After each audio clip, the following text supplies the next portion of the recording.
Bonjour et bienvenue sur Framboise 314.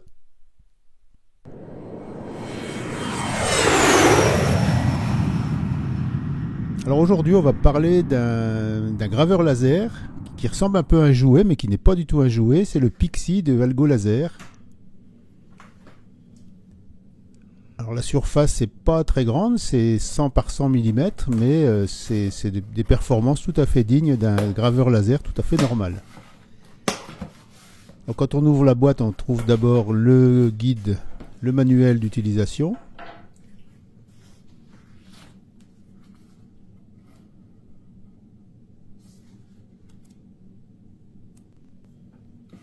On a également un stylet qui va servir pour l'écran tactile, qui va servir également à dessiner. Donc c'est des stylets tout à fait comme ceux des tablettes.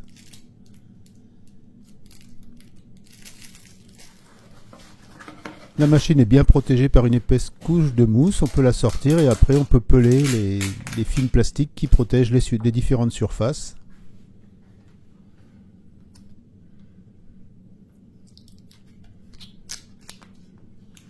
C'est des protections en acrylique qui ne laissent pas passer le laser, donc quand la machine est complètement fermée comme là, on n'a pas besoin de mettre les lunettes. Par contre, dès que vous allez soulever la machine, il faudra mettre les lunettes. Dans la base, on va trouver le tuyau d'évacuation d'air, puisqu'il y a un ventilateur d'extraction. Et à l'intérieur du tuyau, ils ont mis le raccordement USB pour connecter Lightburn, par exemple. Donc ça, c'est le tuyau qu'on peut déployer, qu'on peut tirer dessus. On va trouver également l'alimentation. Ici, c'est une alimentation 24 volts, 2 ampères, 48 watts.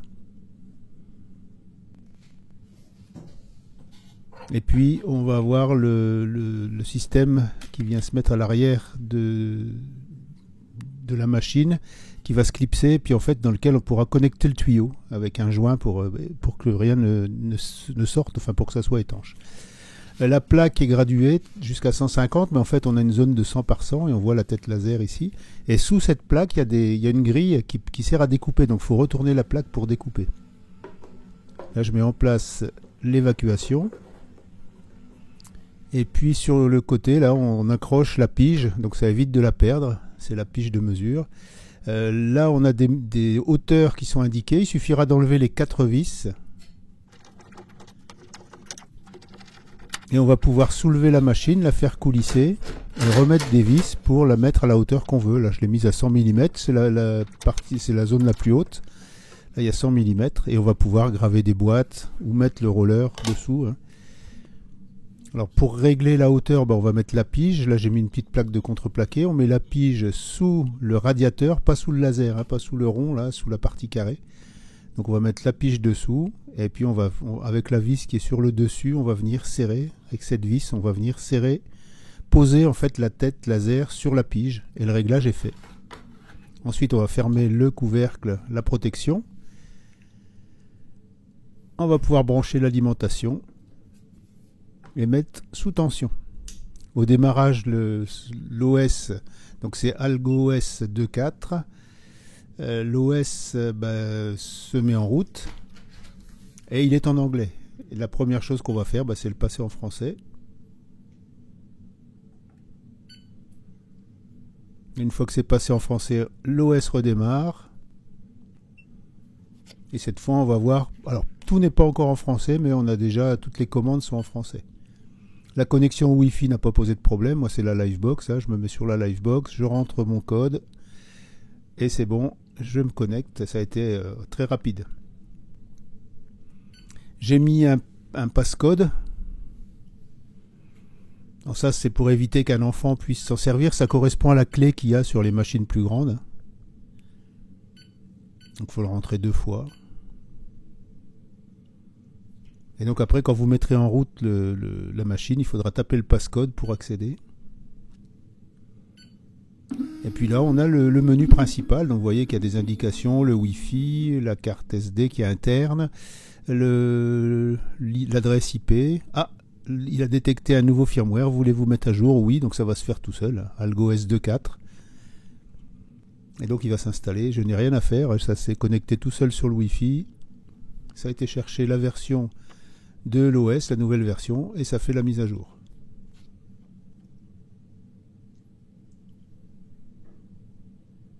Et on redémarre avec le nouvel OS. On remet à nouveau le code. Et puis là, donc on a des icônes. Cette commande va nous permettre de faire déplacer la tête. Donc choisir la vitesse de déplacement. Algotype va me permettre d'écrire. On verra tout à l'heure comment on va pouvoir imprimer. Donc là, on va écrire du texte.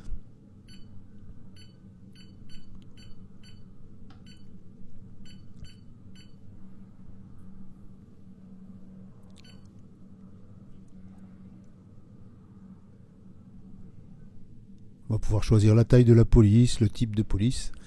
Et puis là, par défaut, c'est du Birch Plywood, donc c'est du contreplaqué de boulot. Et il y a un autoparamétrage qui est fait, donc c'est déjà pré-paramétré, mais on va pouvoir changer toutes les valeurs. Donc quand j'ai commencé à graver, d'ailleurs, moi ça a brûlé un peu, et j'ai augmenté la vitesse et réduit la puissance du laser. Vous voyez qu'il y a 8 pages de matériaux, donc acrylique rouge, polyvinyle, cuir, papier coloré, etc. Du bambou. Alors en fait, ça va jouer sur la dureté de la surface et puis sur sa couleur. Après, on va pouvoir choisir aussi est-ce que ça va être très sombre ou pas. Donc on va jouer sur la vitesse et le pourcentage de laser.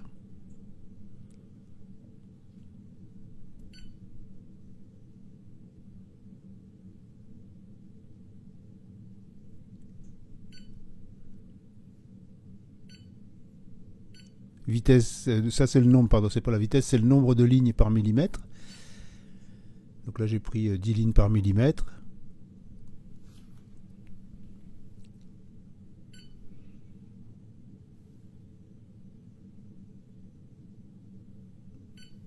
Alors autre chose qu'on va pouvoir faire, c'est qu'on va pouvoir dessiner avec Algo Sketch, on va pouvoir faire un dessin directement sur l'écran. Donc ça plaît pas mal aux enfants.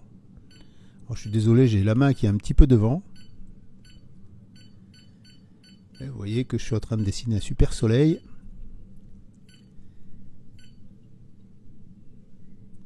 Et on va avoir les mêmes paramètres, les mêmes réglages en fait pour le soleil.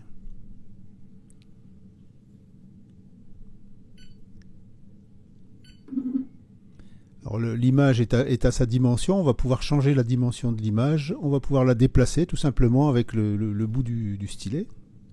Donc là je change sa taille, toute petite, très grande. Donc vous mettez l'image à la taille que vous voulez et après vous allez pouvoir la déplacer. Donc là je fais un essai avec une plaque de contreplaqué.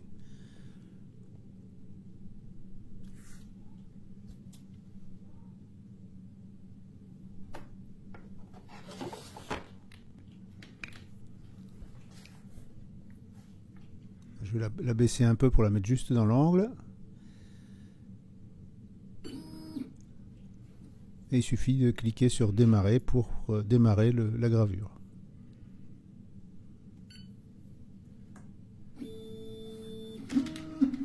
Et c'est parti.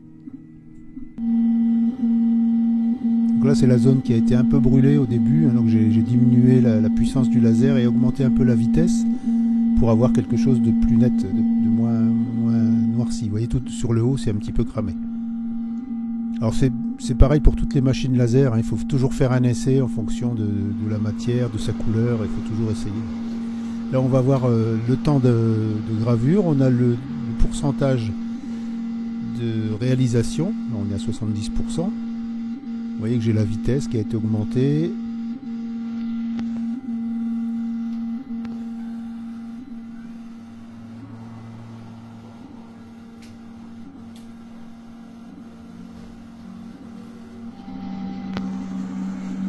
On arrive au bout. Voilà, la gravure est terminée. Et ça a pris 12 minutes. La qualité est belle, c'est très net.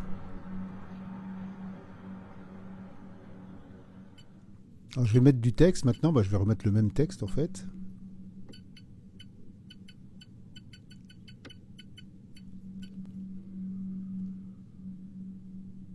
Dans les polices, il y a l'impression ou écrit à la main. Bon, on va dire que c'est de l'écrit à la main. Les paramètres. Et on lance l'impression. Vous voyez là, j'ai pas du tout, j'ai pas de PC, j'ai rien à côté, hein, donc ça fonctionne tout sur l'écran en fait. On a aussi des images qui sont préenregistrées, qu'on va pouvoir mettre dans la mémoire. Enfin bon, en autonome, la machine fonctionne. Là, je vais caler ma tête. On peut travailler soit par rapport au point 00 quand on fait un homing et quand on fait une remise à 0, ou alors on peut positionner la tête et graver à partir de l'endroit où on a positionné la tête.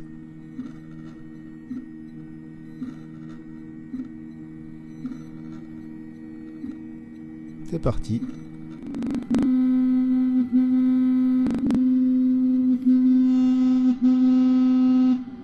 Voilà, gravure de bonne qualité également. Alors j'ai connecté une tablette, j'ai pas mis le téléphone, j'ai mis une tablette, donc j'ai mis l'application Algo Laser et puis pas de problème. Hein, là j'ai choisi un petit oiseau, on va pouvoir changer la taille, la position, on a à peu près les mêmes effets que sur l'écran de la machine. On va lancer l'impression. Il demande de vérifier qu'on ait bien positionné le laser en hauteur.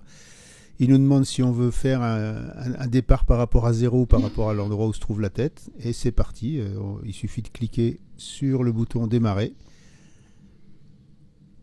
Est-ce que vous êtes sûr de vouloir commencer à graver? Il y a toujours des sécurités. Et c'est parti. Et donc je vais graver le petit oiseau. Alors en même temps, sur la tablette, là on peut suivre l'évolution. C'est-à-dire qu'on voit le défilement. On voit la barre qui monte au fur et à mesure que ça grave. Voilà, l'oiseau est terminé. Bon, j'avais pas mis assez de puissance, mais bon, on voit que c'est un oiseau quand même. Si je devais le refaire, je mettrais un peu de plus de puissance, puis peut-être un peu moins vite. Voilà, mission accomplie. Après, je me suis amusé, hein, et comme je vais à Hazel Rideau la semaine prochaine, enfin le week-end prochain, j'ai gravé un porte-clés en bois, avec le logo. Donc pas de souci, hein, on positionne le porte-clés et puis on grave, ça marche très très bien. Donc ça sur une Maker Faire par exemple pour faire des porte-clés personnalisés pour les visiteurs, c'est pas mal. J'ai fait aussi des cartes de visite, ce sont des cartes de visite en aluminium qui sont recouvertes d'une couche de vinyle, donc on va enlever le vinyle en passant le laser. Donc j'en avais fait une en négatif, en noir, et puis vous verrez je l'ai faite après en inversant les couleurs, enfin en faisant un négatif.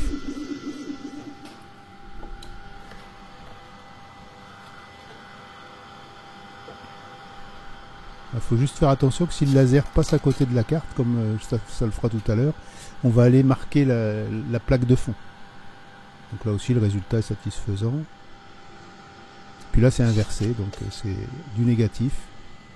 Et je l'ai fait avec Lightburn cette fois. Donc là c'est connecté en USB-C, mon PC est connecté en USB-C sur la machine. Donc j'ai testé la commande en direct, Lightburn, et puis le téléphone.